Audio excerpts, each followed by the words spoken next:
All right. Good afternoon, Rotarians and guests. This is the Rotary Club of Toronto. I'm the club president, John Fortney, and it's my pleasure to welcome you to today's virtual meeting. After the invocation and the recognition of traditional lands, please stay tuned for the playing of the national anthem and the loyal toast. At this time, I'd like to acknowledge that we're on the traditional lands of many Indigenous peoples who have walked and cared for this land for 15,000 years. They include the Anishinaabe, the Haudenosaunee, the Huron-Wendat, and the Treaty Peoples of the Mississaugas of the Credit. Let us reflect for a moment and be thankful for our many blessings, our friendships, our health, our families. Let us think of those less fortunate and consider what we can do for them, both individually and through our participation in this great club. May peace embrace the world through Rotary. Thank you. And now our national anthem, and if you'd like to, please stand and be followed by the loyal toast.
Ladies and gentlemen, the Queen.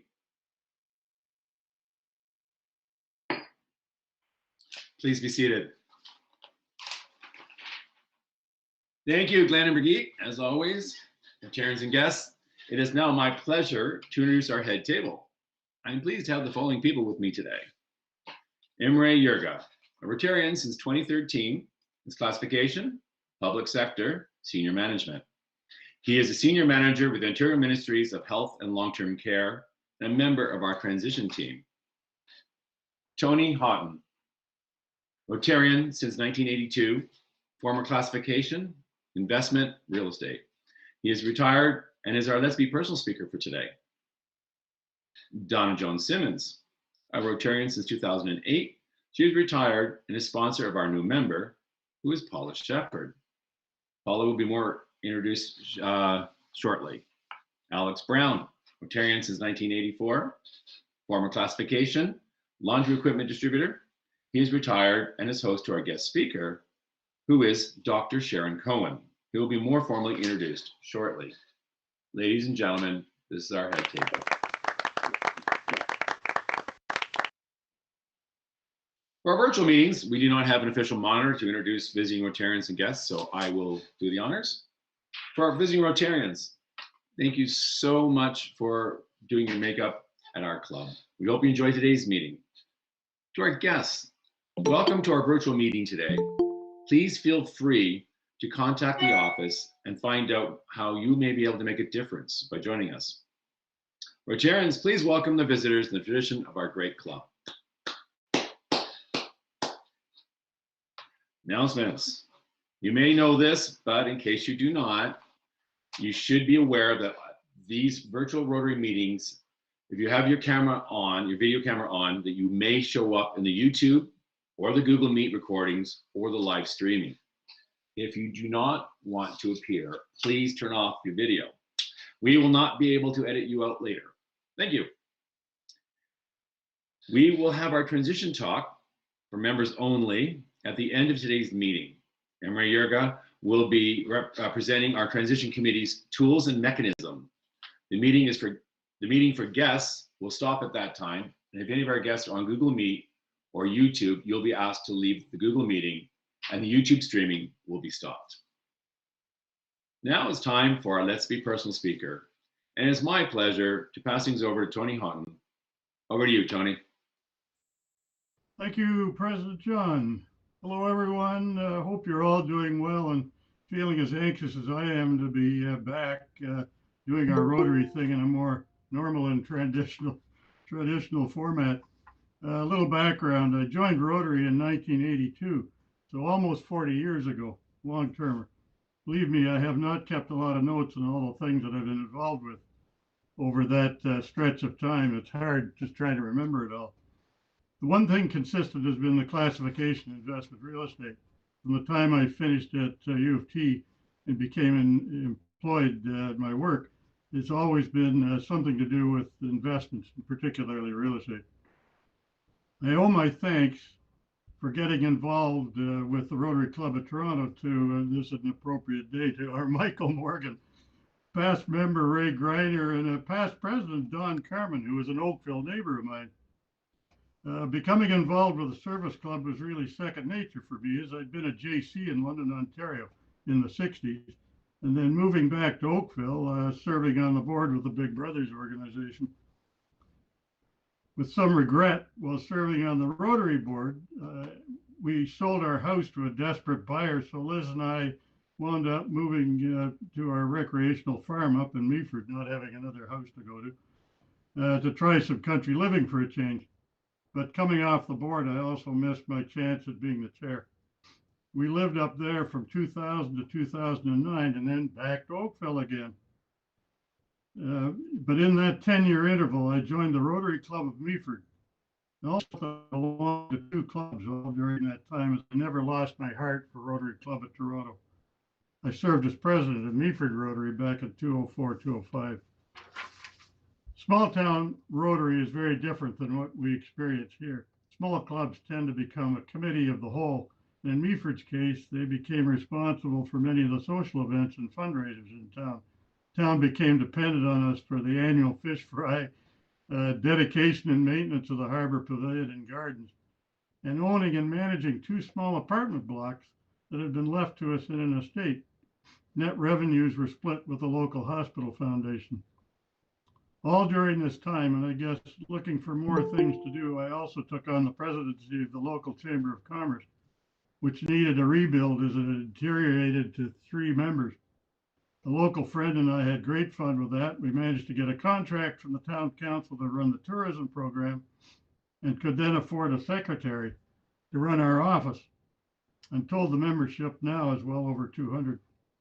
We decided to come back to Oakville as closer to our 5 grandchildren, and that allowed me to re-engage with RCT.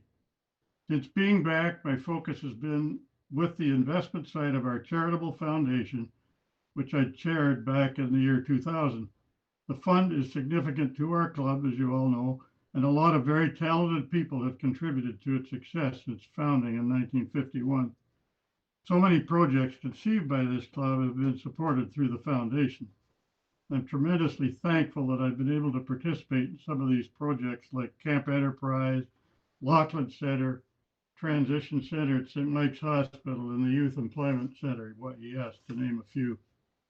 What I can say is nearly 40 years of involvement and I direct this mainly to the new members that we have, is get involved as much as you can. It's very satisfying and very fulfilling. With the new organizational structure that's being introduced, the opportunities for a variety of different experience should be even greater for all of you. My last comment relates to something we don't really do anymore, but was most rewarding for our family, and that was hosting a French exchange student and a Nigerian doctor who was in Canada on a group study exchange back in 1988. Not all at the same time, I would add. Anyway, thank you, and back to you, President John. Thank you, Tony. I just love this every week. We get to learn more about everybody. If I could put a suggestion out there for any of you newer members, when we start meeting in person again, when you come to lunch, ferret out some of these members have been for 30, 40, 50 years and sit with them for lunch. Ask them about Rotary, and you'll find just I can't tell you some of the great stories. I mean, there's even Uncle Watt, who rode his white horse into the Pure Room at the Royal York. There's a lot of great story, and the projects that these people have worked on, and we know what we're working on. If you go back 20, 30, 40 years, 50 years, and find out what our club has done, you'll be even more proud. And we can't let these stories be forgotten. So please sit with mix it up every week when we get back in person, and you'll really enjoy it. I can assure you that. That's what I did when I joined. It was really fun. If you want to get on the list to be a personal speaker, because we all want to hear about you, please contact Don Bell. Last week, we introduced 2 new members, and we have another new member today. Donna, would you please introduce our new member? Over to you, Donna. Thank you, President John. It gives me great pleasure to introduce Paula Shepherd. Paula was born downtown Toronto at St. Mike's Hospital. Her parents moved back to their home island of Barbados when she was 10 years old, where she attended high school and was introduced to Rotary. During high school, Paula participated in a group called Interact, where she was heavily involved in fundraising events for an orphanage that her chapter adopted. After leaving high school, she joined Rotaract, where she continued to be involved in charity work, such as bake sales, caroling every Christmas to raise money, etc. Her club also supported one of the Rotary clubs in Barbados, where they helped to support even bigger events. Paula, who missed Toronto very much, moved back to attend university, where she pursued a degree in management information systems. She worked for many years at A-Flight, formerly known as Aon Hewitt. She also took a position with the same company and worked in Atlanta, Georgia for 5 years. She worked as a business analyst and moved later onto the IT project management arena. She earned her PMP designation and is hoping that she can lend both her project management skills as well as her IT knowledge to the Rotary Club. Paula really enjoyed her service with Rotary during those teenage years and has often thought about rejoining. After many years of missing that feeling of giving back and using the time that the pandemic has allowed to self-reflect, she finally decided, okay, it's time to return to the Rotary family. In her spare time, Paula enjoys watching documentaries, running, playing tennis, skiing, and trying a new potent portables. Can you tell she's a Jeopardy fan as well? Her husband, Dave, is a magazine publisher, digital marketer, and photographer. She has a 9-year-old daughter named Kendall. Paula, we are just thrilled to have you back. Would you mind saying a few words of thanks? Thank you. Thank you so much, Donna.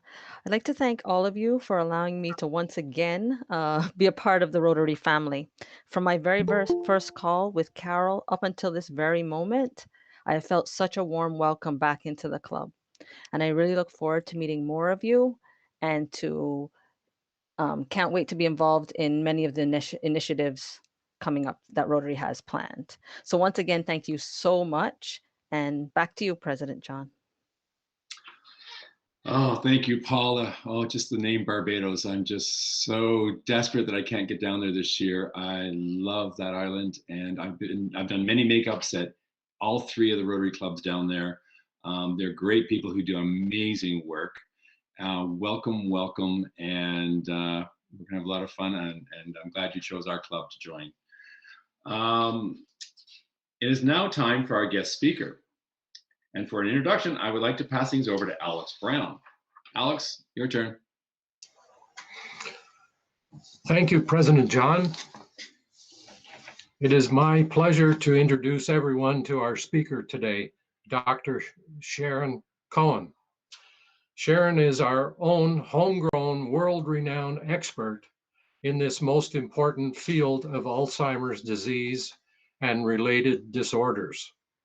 Her memory clinic and research site are leading edge in this country. Since time is precious today, I would refer you to today's voice for a more extensive bio. When June and I first heard her presentation some months ago, we said immediately, our Rotary members have to hear what this doctor has to say on this subject. So here we are. I am honored to now turn the podium over to Dr. Sharon Cohen. Over to you. Thank you so much, Alex. What a lovely introduction. I do appreciate it so much, and I'm honored to be here with all of you. I'm going to just share my screen here, and we'll get started. Okay, so I'm hoping you can see my slides. And what I'd like to spend the next 20 minutes talking to you about is what's new in Alzheimer's research. I couldn't agree more with Alex that this is a very, very urgent area of medical need, and we need to move forward, and we should have good information in order to understand where the field is. So I would like to help us understand where we are right now with Alzheimer's disease and to appreciate what's new in diagnosing this disease. Also to appreciate the scope of the drug development pipeline, which is really striking, and what we can consider and what is hopeful for the future. So to begin, the story actually started in 1906 when a German neurologist and psychiatrist, Dr. Alois Alzheimer, described the first patient ever with Alzheimer's disease, and the disease was later named after him. But in 1906, this relatively young woman, she was only in her 40s when she developed symptoms, became what was considered a rare case of a rare disease. And if we fast forward to today, we know that this is anything but rare, that Alzheimer's disease is a pandemic, and we've had the collision of two pandemics this year and last with Alzheimer's disease and COVID-19. But Alzheimer's disease will still be here once COVID-19 recedes, and we really have to pay attention to this. 50 million people have this disease, and the numbers will rise such that unchecked, we will have 150 million with Alzheimer's disease by 2050.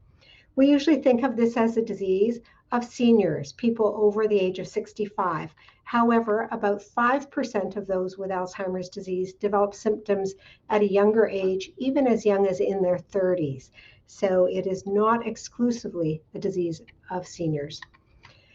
As I mentioned, it's an urgent unmet medical need, a priority as designated by the World Health Organization as early as 2012, not just because of the staggering numbers of people affected and growing, but also the enormous cost, with this disease costing more than heart disease and cancer combined. That's not something that people are generally aware of, and we can't afford not to have better treatments for this disease. It is also, sadly, very poorly diagnosed, with about 50% of patients only ever receiving a diagnosis, and that diagnosis coming years after people have suffered from symptoms. So lots of need for improvement. What we have understood, and this is interesting and hopeful in terms of what we can do, is that this is a very long disease, about a 30-year disease with the dementia phase, referring to when people are no longer independently functioning, being the last 10 years of a long disease, but not the only part of this disease.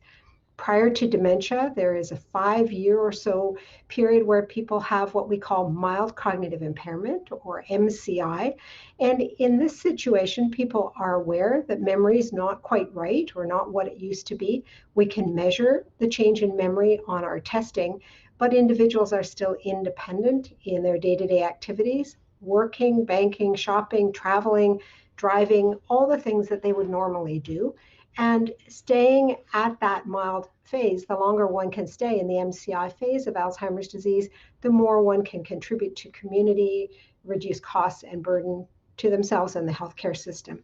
So very important that we don't ignore mild cognitive impairment.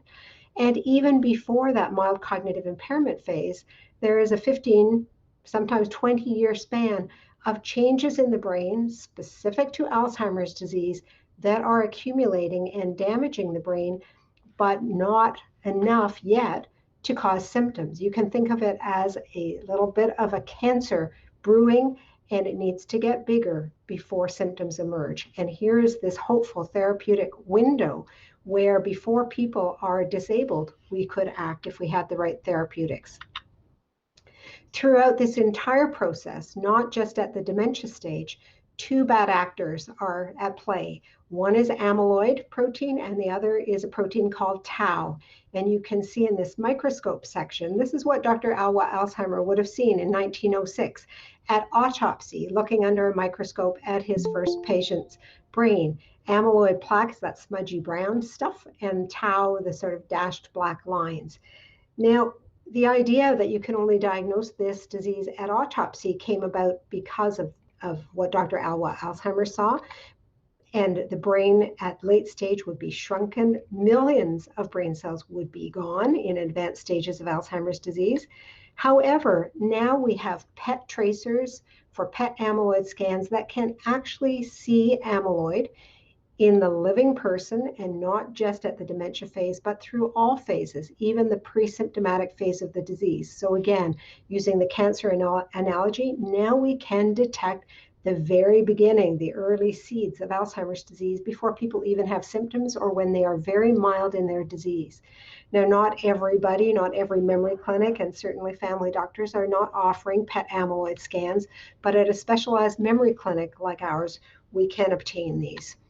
Spinal taps are another way to look at what the brain is accumulating, and both amyloid and tau can be seen on spinal fluid. And we do this fairly regularly in our clinic because, as many of you realize, not all forgetfulness, not all memory problems are Alzheimer's disease. It's important to sort out who has the disease and what to do about that, but who doesn't have Alzheimer's, who has forgetfulness for other reasons, and not to ignore those other situations.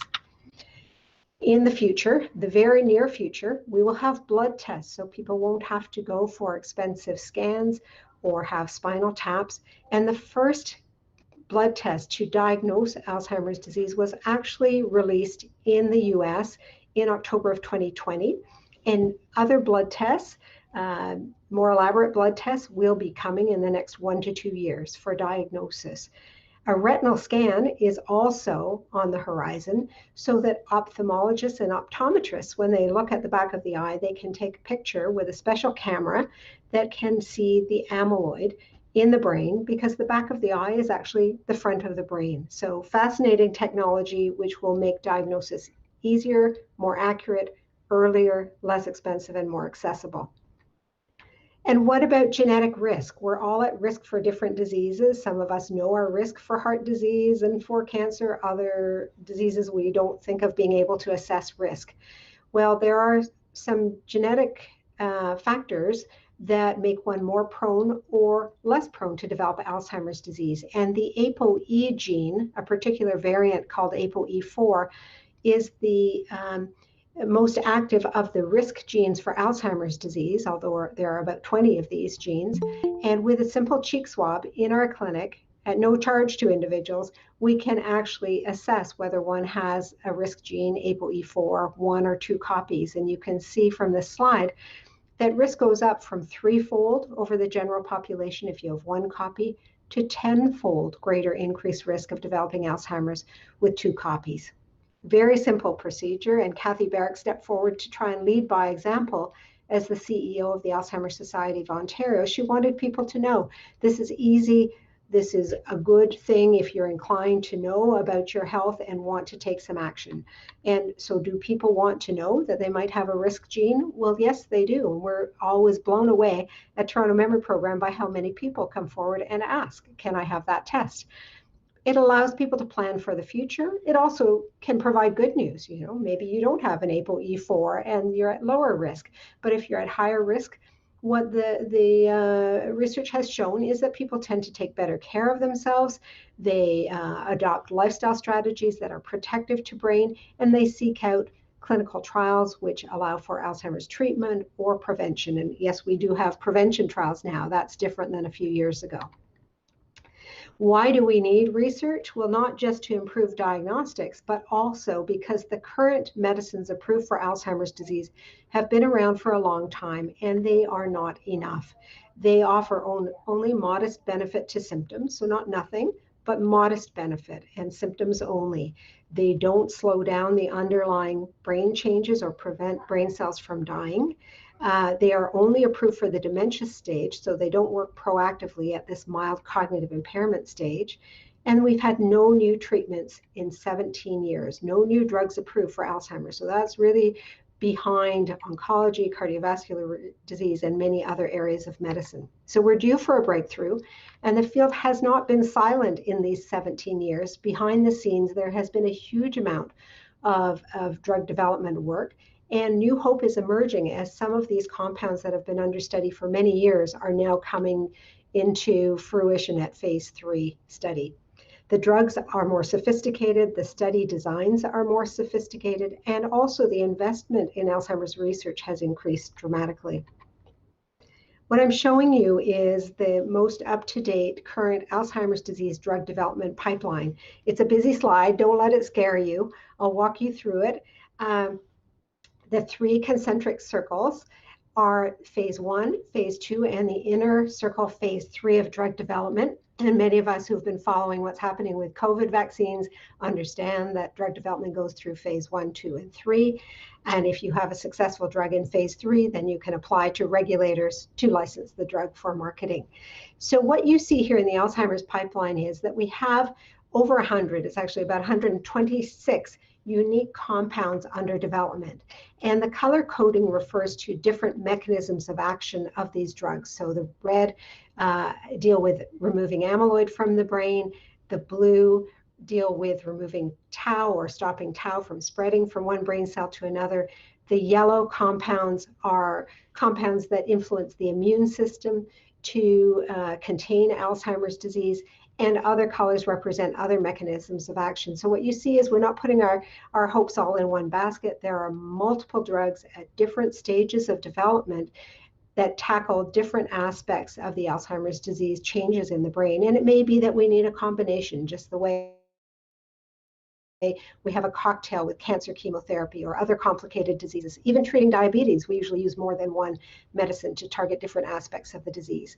So very promising. And moving forward, the major trends in the pipeline have been to apply treatments earlier, not just at the late stages when the brain's substantially injured, but at the mild cognitive impairment stage or even at the prevention stage. And to use amyloid and tau tests at the outset of a trial to make sure that the patients enrolled actually have the disease in question. And the goal for much of the pipeline is to stabilize and slow the disease as opposed to simply treating symptoms. And if we go back to this pipeline, 2/3 of the pipeline has compounds aimed at disease modification or slowing down the disease, halting it. So the green and the purple wedges, the orange refers to symptom treatment, and both are important. You need to treat symptoms and you need to alter the underlying disease.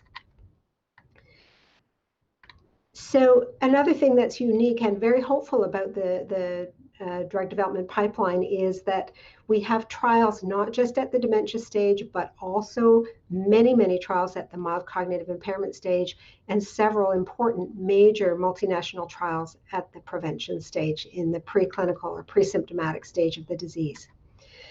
I'm going to talk about 2 compounds in the interest of time, although there are many, many that are promising. aducanumab is the drug that is furthest along in its development. It's a mouthful to say, aducanumab, but it is worth knowing about because it is currently under review by the FDA for licensing and approval. And the FDA's date, what we call the PDUFA date to make a decision, is June 7th, so not very far away. This drug is also being reviewed by the European Medicines Agency and the Japanese regulators. It will be submitted to Health Canada fairly soon. And so we may look forward to the first ever disease-modifying drug within a year or two. What I'm showing you here from the cover of Nature magazine is the ability of aducanumab to take a brain full of amyloid, which is that red tracer uptake in the brain, and after 12 treatments of aducanumab, intravenous treatments, all the amyloid is gone. That is remarkable. That's akin to, a big lump in one's chest, a lung cancer. You take an X-ray after the surgery, the cancer's gone. It's not enough just to treat a scan, though. What we need to know is not just that we have dramatic clearance of amyloid with this treatment, but that patients are doing better, not just their scans. And what we know from the aducanumab phase 3 results, which have already been released, is that in the high dose, the 10 milligram per kilogram dose given intravenously, there's 40% less decline in high-level activities, meaning people hang on to being able to work, to drive, to bank, to shop, meaningful activities that are the routine for the day-to-day life that the participants enrolled in these studies demonstrated. And in terms of neuropsychiatric symptoms, we know Alzheimer's disease is not just a disease of memory and cognition and thinking, but also very much affects people's emotions, anxiety, depression, apathy, wandering, paranoia can be part of the disease. So 87% less emergence of these very troubling symptoms is very substantial. So if approved, and we will know soon, this will be the first drug to slow progression of Alzheimer's disease, not just symptoms, to treat mild cognitive impairment, not just the dementia phase, to be given by intravenous, and to require an amyloid test to confirm the diagnosis. So individuals will actually know for sure that's what they have prior to receiving a prescription to start the treatment. If aducanumab is not successful, and we have to wait and see what the FDA and Health Canada say, there are many other drugs that are close to completing their phase 3 programs. We have another antibody, lecanemab, that shows 47% disease slowing, so very substantial, also clears amyloid dramatically. And some of you may have heard in a recent press release just a month ago, another drug, donanemab, 32% disease slowing. And I should mention lecanemab, of high interest, is being tested now in a prevention trial, whereas the others are going on in mild cognitive impairment and early Alzheimer's disease. So many others in the disease modifying pipeline, but I want to close talking about a symptom treatment because I said earlier, treating symptoms and slowing the disease are important. Here's a drug, GV971, oligomanate, that has already been approved in China, 2019, end of 2019, and is now being assessed in a global phase 3 study. And I should mention, Toronto Memory Program is a center involved in most of these studies. So if you're interested in any, please reach out, contact us. I'll give you a contact slide at the end of my talk shortly.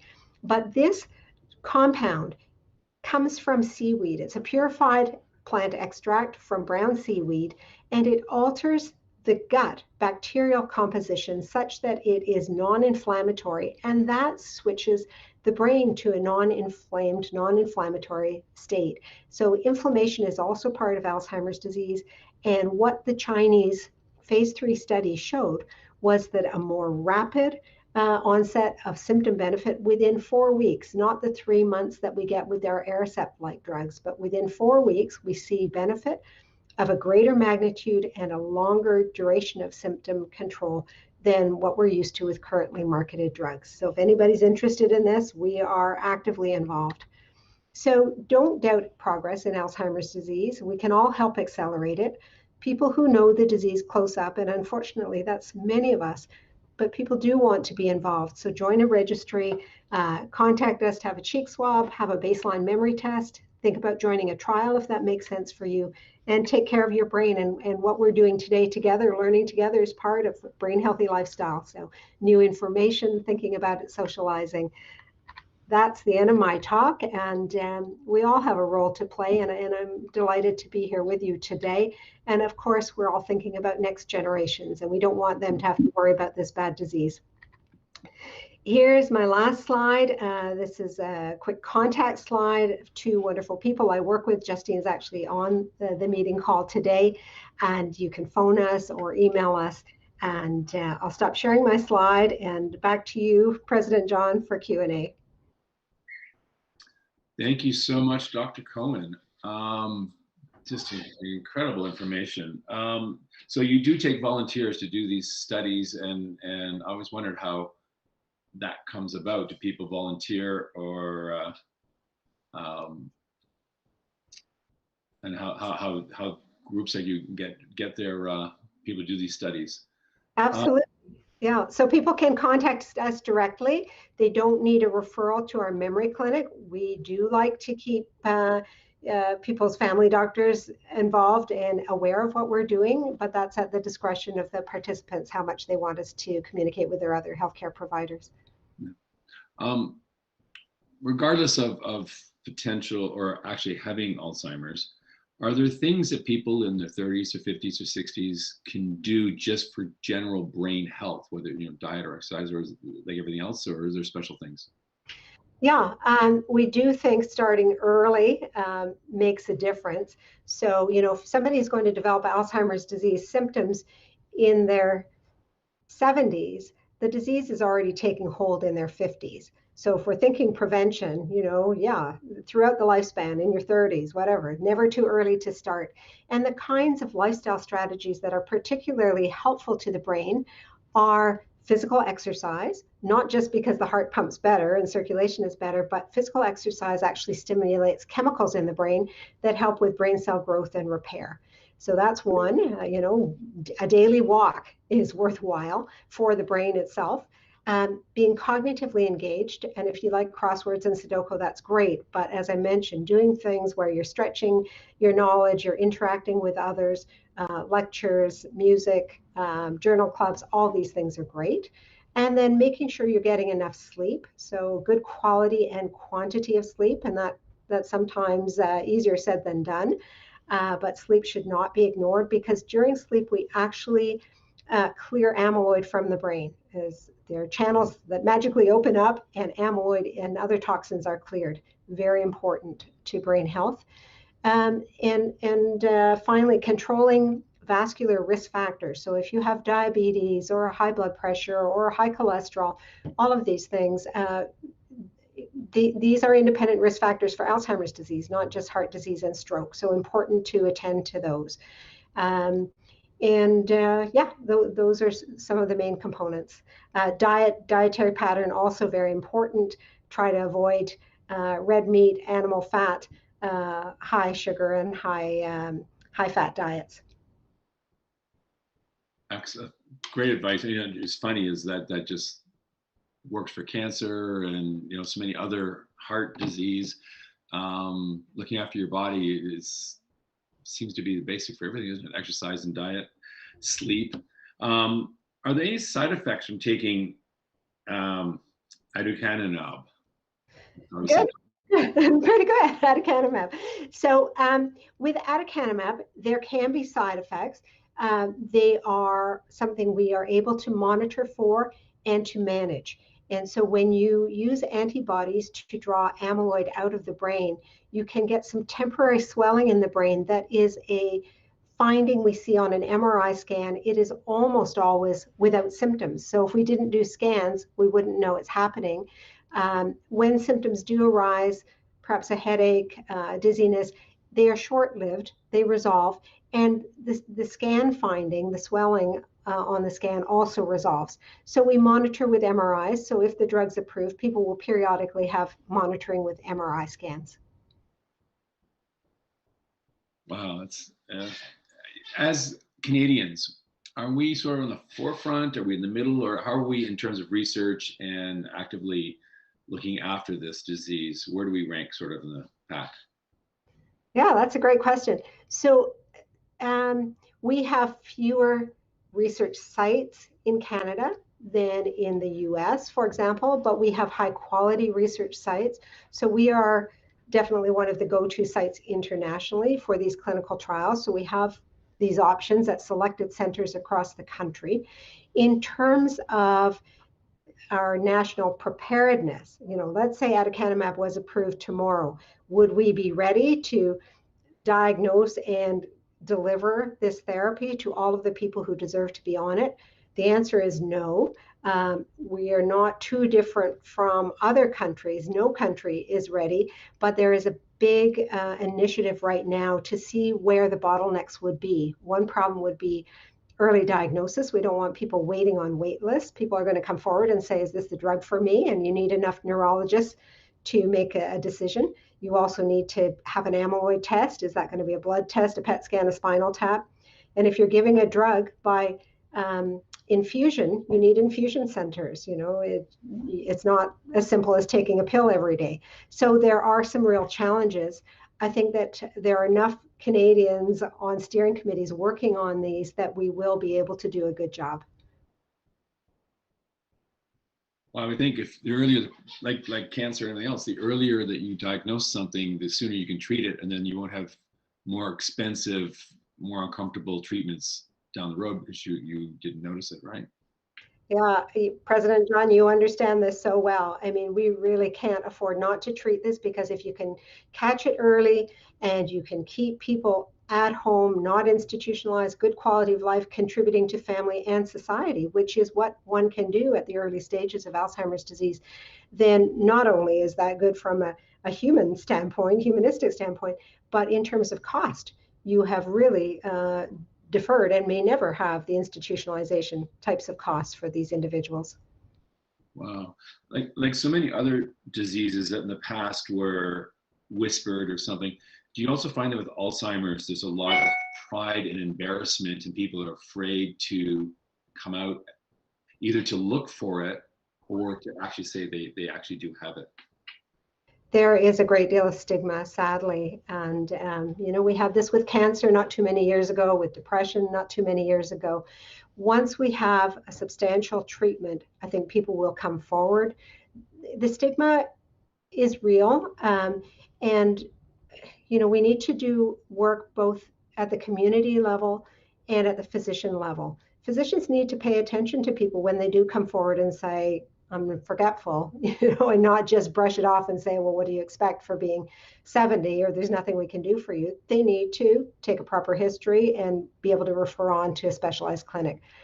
And patients or individuals who are worried about their memory should understand that this may legitimately be a brain disease. It's not their fault. There's no shame in it. And getting a clear diagnosis is a helpful thing, not a thing to be feared. What are some of the early signs besides the odd memory lapse? What other sort of signs are there to look out for? People may feel they're less efficient. They can't organize things as well, but at the early stages are still able to strategize and cope, and make more effort to do something, or do things one at a time, or make lists for themselves. So in the earliest stages, people are still functioning well, but may themselves notice that they're just not as organized and efficient. On the language side, word finding difficulties and name finding may become more prominent. And we all search for a word now and then and have that tip of the tongue phenomenon. But if that is increasing significantly, if it's sort of a daily occurrence, then that is not normal. A lot of us sort of think, okay, senior moments, we all have those. What I would say to people is, if you notice a change in yourself compared with your own baseline, whether or not other people are aware, get it checked out, because it can be very tricky to know whether something's going on. Well, another interesting question just came to me. They want to know, is there a difference between male and females in terms of tendencies for Alzheimer's? Yes, what we see around the world and over, the last many decades that we've been studying this disease is that more women than men have Alzheimer's disease.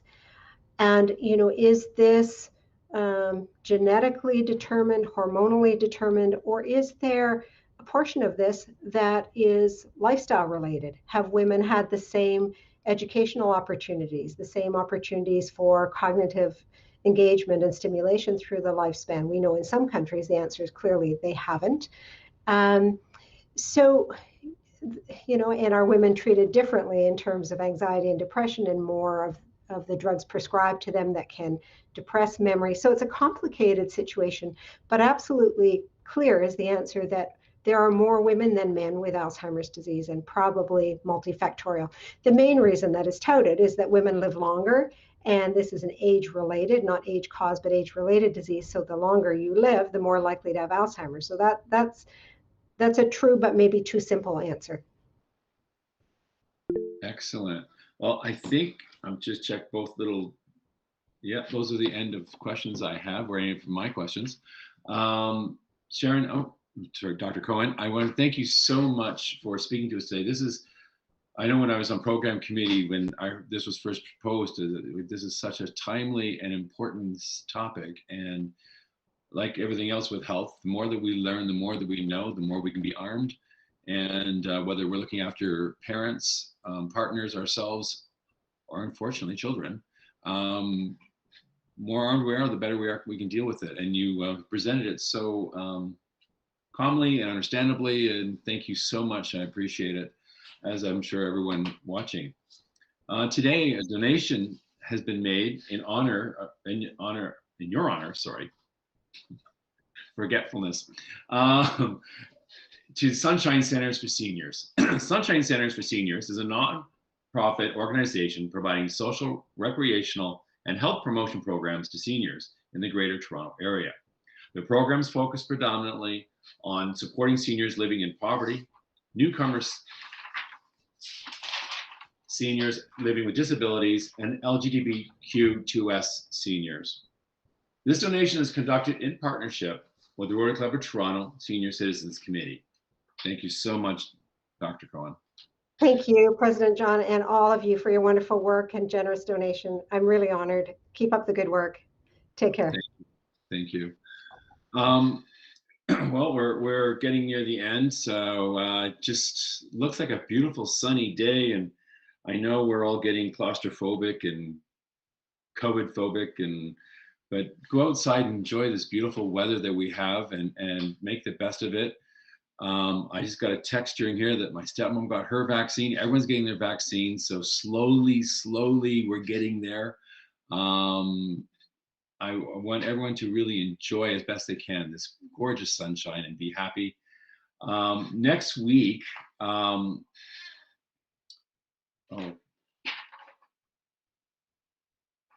next week, Friday, that was added to my agenda here, so it's not in the list here. Next week's speaker, once again, picks up the issues of poverty, homelessness, job inequality, and racism. The Women's Initiative Committee will present, in recognition of International Women's Day, Emile Coyle, the Executive Director of the Canadian Association of Elizabeth Fry Societies, and a special guest speaker with a victim impact statement. Women in prison is a tough issue, and you'll want to hear these two women speak. Please join us for this special meeting. That goes for anyone who's not a Rotarian, come and check us out every Friday. We have amazing speakers like Dr. Cohen here. Now, for our guests only, thank you so much for attending our meeting today. We will be asking you to leave the Google Meet meeting now, and the YouTube will be stopped so we can take part in our transition talks with our members. For our members, if you're on Google Meet, please do not exit Google Meet. Members, if you're on YouTube, please join us via Google Meet link. After a few minutes, we'll start our 10 minutes of transition talks. On that note, I'm going to pass things over to Emre. Over to you, Emre. Thank you,